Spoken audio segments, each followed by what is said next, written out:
আজকে আমাদের রেসিপি মুসুর ডালের বড়া। রোজ রোজ মুসুর ডাল খেতে ভালো না লাগলে এই রকম বড়া করে খাওয়ান, সকলের ভালো লাগবে।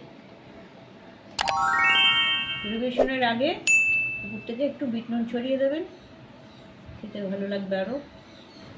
সন্ধ্যেবেলা চায়ের সাথে এরকম স্ন্যাক্স পরিবেশন করুন, অথবা এগুলো ভাত দিয়ে শুকনো ভাতে খেতেও খুব ভালো লাগবে।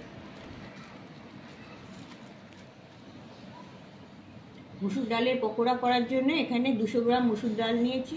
এগুলোকে ভালো করে ধুয়ে 2 ঘন্টা জলে ভিজিয়ে রাখবো, তারপরে বেটে নেব। 2 ঘন্টা পরে মুসুর ডালটা ভিজে গেছিলো, তারপর আমি এগুলোকে বেটে নিয়েছি। এগুলো যখন বাটবো খুব মিহি পেস্ট হবে না, সামান্য একটু দানা দানা থাকবে, সেইভাবে বেটে নিয়েছি। মুসুর ডালের বাটাতে বাইন্ডিংয়ের জন্যে 2 টেবিল চামচ আমি বেসন মেশাচ্ছি,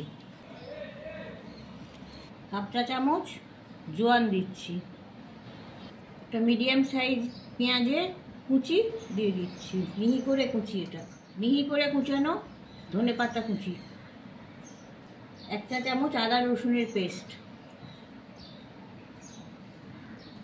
2 কাঁচা লঙ্কার কুচি, 1 চা চামচ কাশ্মীরি লঙ্কার গুঁড়ো, স্বাদ মতো নুন দিয়ে দিচ্ছি। এগুলো সব মিক্স করে নিচ্ছি।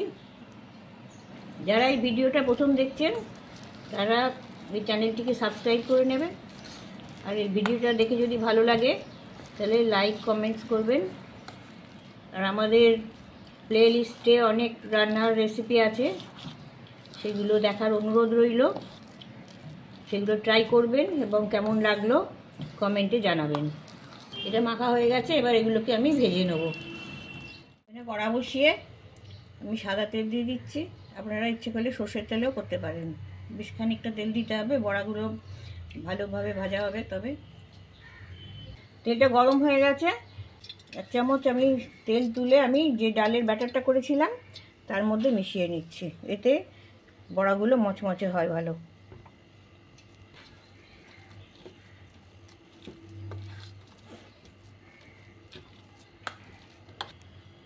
এবার ডালের বড়াগুলো ছাড়বো। প্রথমে এইভাবে তুলে নেবো, হাতে একটু চেপে, বাটিতে চেপে একটু তুলে নেবো।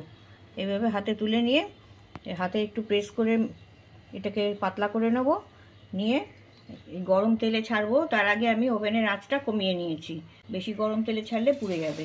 এইভাবে ছেড়ে দেবো। এইভাবে সব বড়াগুলো আমি তৈরি করে নিচ্ছি। মুসুর ডালে প্রচুর প্রোটিন আছে, এটা শরীরে শক্তি বৃদ্ধি করে। যারা ব্যায়াম করেন কিংবা যারা শারীরিক অসুস্থতায় থেকে উঠেছেন, তাদের যদি এই মুসুর ডাল দেওয়া হয় তাহলে তারা তাড়াতাড়ি সুস্থ হয়ে উঠতে পারবেন। এবার ওভেনের আঁচটা একটু মিডিয়াম করে নেব। 1 পিঠটা হয়ে গেছে, এবার আমি আস্তে করে উল্টে দেবো। এটা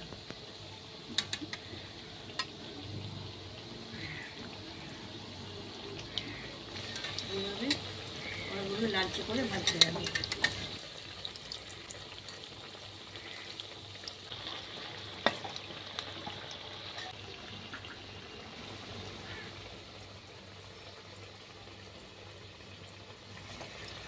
বড়াগুলো 2 পিঠ ভাজা হয়ে গেছে, এবার আমি তুলে নেব। গরম থাকতে থাকতেই তুলে নেব। ওভেনের আঁচটা আমি এখন কমাবো না, আঁচটা কমিয়ে দিলে তেলটা বসে যাবে বড়ার মধ্যে। এটা তেল ঝরিয়ে তুলে নিচ্ছি।